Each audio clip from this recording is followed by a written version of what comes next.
So, I got a lot of Lord of the Rings vibes from this, like, the War on Minas Tirith. That's the type of vibes I got from this volume of Berserk. So, before I begin this volume review, I want to show you the actual, pictures that Kentaro has done in each individual volume. Here is this one right here. Got that awesome looking Griffith with on his horse. And then, on this side, you have the Emperor. Now, I have to tell you, I like the artwork on the Emperor. That looks pretty fucking badass. So, moving past that, I just want to say, this volume of Berserk, Lord of the Rings vibes. Like, there was elephants, there was cavalry just charging at each other. Oh my god, it was straight up Lord of the Rings vibes I was getting from this volume. Like, I remember the first time I sat back and watched, Lord of the Rings Return of the King, Minas Tirith fight. I remember I watched the extended edition version, and that theme song, like the Ride of the Rohirrim, oh my god, that song, that popped in my head when I saw, like, the band of hawks charging after the Kushan army. Like, I'm like, dude! Because the Kushan army had, like, 200,000 soldiers, and you had, like, a handful of 100 band of hawk soldiers charge in with their horses into this army, and they fuck them up. I'm like, yo! This volume is hype! Okay, so this volume, man, it really has me hyped for the next, couple volumes, because at the end of this is the fight between the Kushan and the Band of Hawks is not over. Pretty much this was the calm before the storm. Even though there was a lot of fucking action, this was the calm before the storm. I could definitely tell, because in the volume, Griffith comes up to the Emperor and actually goes past his army and states, oh, we should fight somewhere else. For instance, we're both at a stalemate at the moment. Let's meet at the Demon City. And I'm like, dude, this is gonna be badass. Both of them are gonna have their armies prepped and ready to beat the shit out of each other. I'm like, I'm going to get to witness a fight in Berserk. Like, I remember those epic fights in the earlier volumes of Berserk, volumes like 1 through 9. And those fucking fights, man, were ridiculous. I fucking loved them. I didn't get to talk about them much, but I loved those fights. The artwork and the way the overall artwork looked with the panels, I mean, it popped out at you. And with this volume, the artwork in this, like, oh, look at that shit, look at that shit, look at that shit, look at that. Griffith and all that, I'm like, dude. Okay, we all know Griffith's crusty. I mean, what he did to Guts is bullshit. But you cannot deny that does not look fucking epic. That looks epic. I mean, some of this artwork is awesome. Like that, dude. Look at that. Oh, dude. Just, there's so many godlike panels in this. Like that, dude. Look at that. Look at that. That's crazy, man. There's just so much great panels in this volume. The artwork really took a shining quality in this volume. Like, it really stood out. Like, look at this. Look at that. Look at that. Look at that artwork right there. You see that? That's crazy. Straight up crazy artwork in this. Like, and look, next page after that. Just look how badass that looks. That is insane. Like, seriously, Kentaro, man, you outdone yourself. Like, some of this artwork is just, it's out of this world. It really is. But, I mean, this is Berserk. I'm getting that. So, I mean, Berserk, it's not really that shocking when you think about how badass Kentaro is when it comes to his drawing. Now, besides me fangasming on all this artwork right here, like, oh, dude, oh. Besides me fangasming on this artwork, this volume, it's a lot more going on than previous volumes, but it still is mainly a fighting volume. That's pretty much what this volume is. And that doesn't necessarily mean it's bad, because this volume, oh, dude, the setup, man, oh my god. Like, in this volume, Griffith is one step closer to getting his kingdom in the sky off in the distance. That dream, that goal he set out since the very beginning of Berserk, he is one step closer to achieving that, because at the end of this volume, it sets up to where Griffith is in that situation, he's in that position right now, to where he will become king, and he will own his own kingdom. That goal, that shining, dazzling light that he always wanted to reach for, he is about to obtain it. And so, with this volume, it just shows you Griffith, how far he has come. And you realize when you see the ending of this volume, like, he is that fucking close to getting what he wants. Because the princess is in love with him. She fucking loves him. And, I mean, this has been set up since the very beginning of Berserk. And so, it's amazing how long Kentaro has been setting up this plot point with the princess being in love with Griffith. And now that she's in love with Griffith, the father's out of the way and all that, you don't have to worry about him turning against Griffith and, you know, putting him up as treason. Griffith's in a spot now as a commander of the Supreme Army of Midland. Like, he is the last main Supreme Commander of Midland's army. And he is also the fiancé of the princess. So he is in an amazing spot right now. And he also is about to get married and the Pope agrees to it. So he has the backing of the Holy See. He is the main supreme commander of Midland and governs Midland pretty much. And the princess is in love with him. He didn't even force her. So he is in the best spot to achieve his dream. Like, nothing can go wrong at this moment. He has everything he wants. Let's be real here. I highly doubt this emperor in this volume, the Emperor of the Kushans, will be able to kill Griffith. That fight is for guts alone. I'm sorry, hands down, that fight is for guts alone. The only thing I could see going down is if, you know, this Emperor dude fucks over Griffith, kills the princess, and destroys the kingdom where he can't have a kingdom. That's the only thing I could see that could fuck up Griffith's plans at the moment. But with the way it's going, Griffith has everything under control, because with the ending of this volume, what really stood out was why Griffith let this dude go.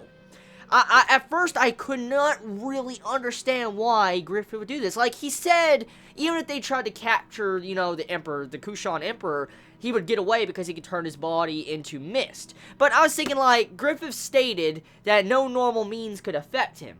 But we saw Zod, and we also saw Guts do some form of damage to the Emperor. And since we know Griffith is a god hand, a fucking god hand, he's a demon, and he's insanely strong. We know for a fact he is.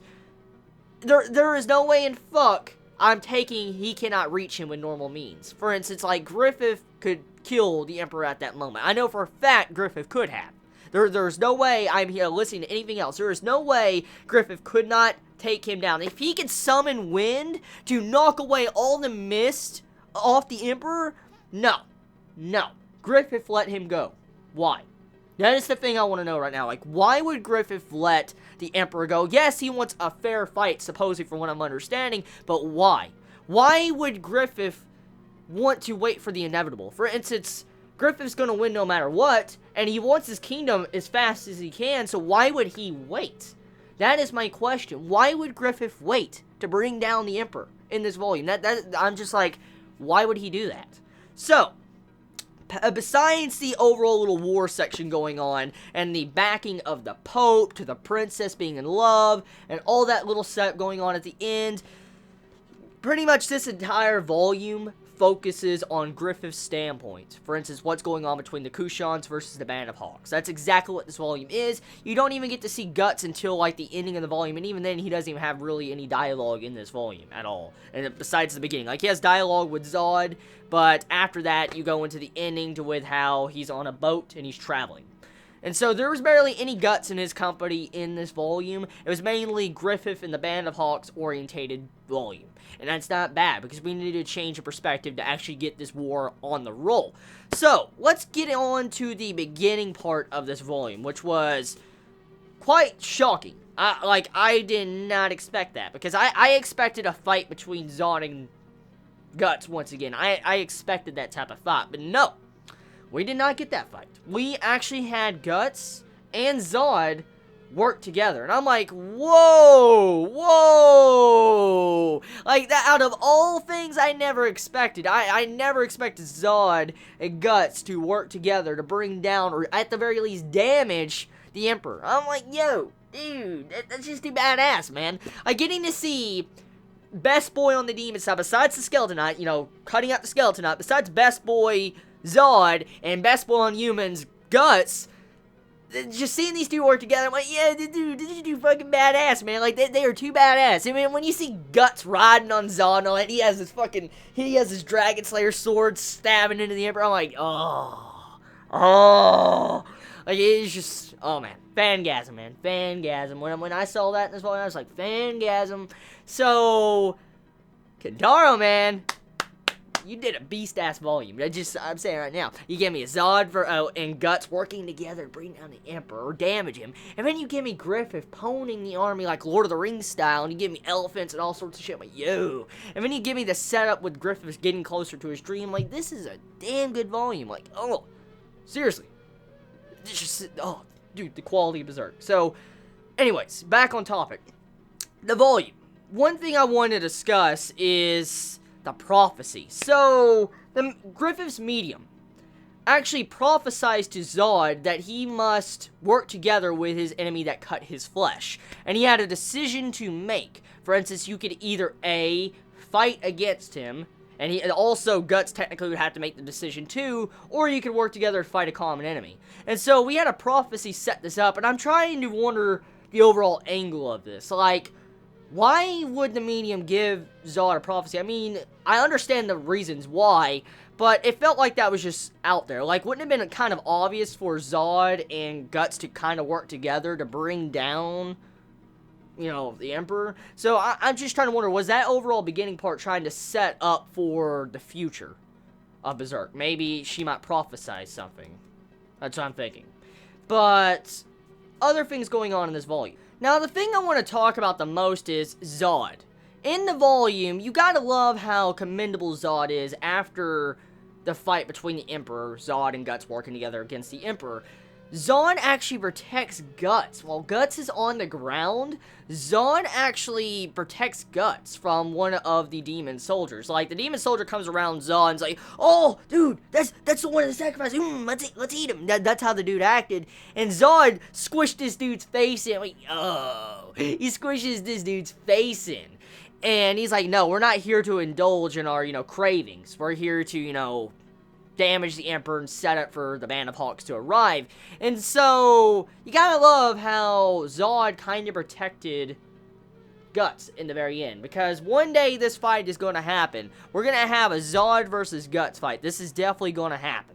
And it's definitely going to be the final deathmatch right before the end of the series. And so, I love how this is slowly being set up by Kentaro. I mean, I don't know if it happens in future volumes, if we're going to get to see any fights between Zod and Guts anymore, but with this, it's just setting up for that final confrontation with Guts and Zod. That's what it's doing, and I'm loving it. I'm fucking loving it, getting to see that. So, oh yes, I want to talk about the entrance of the Band of Hawks in this volume. So, the Kushan comes in, and they're completely wrecking the Holy See. Like, the Holy See did not stand up and stand a chance to the Kushan at all. They were fodder. They were. If it wasn't for Griffith coming in, they would have been fucked. They would have. Because their army was in disarray. They couldn't communicate. They had a lot of damages from the previous night because of the attack. And so they couldn't get their, army in order to be able to respond in time to fight the Kushan. And so the Kushan was overwhelming them with numbers. And so I am more interested about how the Band of Hawks handled things. Like, the thing is, the Band of Hawks in this volume, which is just very mind-boggling, the Band of Hawks appear out of nowhere. Like, there is broken battleships on the shoreline. You see broken battleships, and we get an overview of it. We get to see how it looks. And I'm looking at these broken battleships. Now, I actually looked at it quite a few times. I went back, looking just to make sure if I missed anything. But Griffith and the Band of Hawks, a large-ass army, appears out of this broken-ass battleship. This battleship is sideways, and it's like almost upside down, and you see Griffith and his army coming out of it. And so, what makes me believe is that Griffith, for someone, has a teleportation ability. I'm going to assume how the Band of Hawks got there was the same way how the Skeleton Knight used his Behelit sword. I want to assume that it's something very similar to that. Most likely, Griffith or someone used an ability to alter like a rift between astral layers, and maybe Griffith was able to walk through astral layers with his army. That's most likely what happened. That's the only thing I can assume that happened, because you had this black mist just, you know, open up, and you see the hand come out, that which probably signals Griffith saying charge forward. So it makes me assume that someone opened up a portal through the astral layers to allow the Band of Hawks to get in. And if that really is what happened, that is scary. That's very, very fucking scary. Because if a large-ass army can appear out of nowhere, no matter where it's at, through astral layers, for instance, Griffith could do something like that, holy mother of God. That is insane. Because I'm assuming that's also what it was, too, because Griffith appears near the Emperor, actually, in this volume. Like, the Emperor is surrounded by his men and all that, and Griffith's sending his men in and all that, and they're attacking everybody and killing everybody, but Griffith just appears inside of the Emperor's palace, like, kind of out of nowhere. So it makes me assume Griffith has some form of either quick speed, or he can alter astral layers and travel through them. That's what I'm assuming. So, moving past that, moving on to the Emperor Kushan. The Emperor. Wow. He actually trembled before Griffith. This demon lord, this demon king, this setup, this dude that said he would defy God itself, was trembling before Griffith. It just shows you what radiates off of Griffith as a character. For instance, his presence to demonkind. And from what we find out from the inner monologues of the Emperor, he states that his very presence is comforting, and it makes him tremble, and it also makes him thirst and hunger for Griffith, pretty much. And so, what it makes me understand is that no matter what, if you're a demon, you kind of just look at this dude and you think like, oh my god, it's a god. That's how you look at Griffith.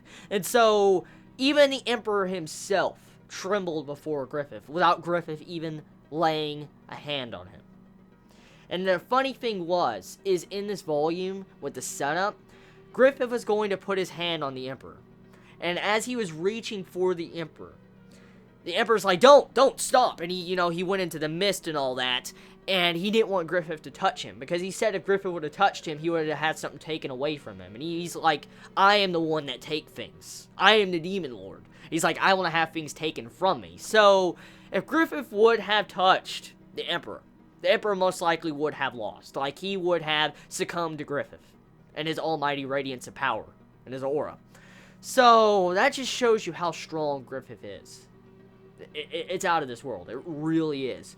So, overall, at the ending of the volume, moving on to the ending, since I think I've covered almost everything in between the volume, at the ending of the volume, we have it to where Shurike and Farnese actually go to a lower level of the astral layer. Like, Farnese finally actually is able to go into a spiritual type body and leave her body and do what Shurike kind of does. So, we're seeing progression at this end of this volume with Farnese able to actually use magic. So, I like that. I just love that. Farnese is actually starting to become even more helpful as time progresses with her powers, learning magic, stuff like that.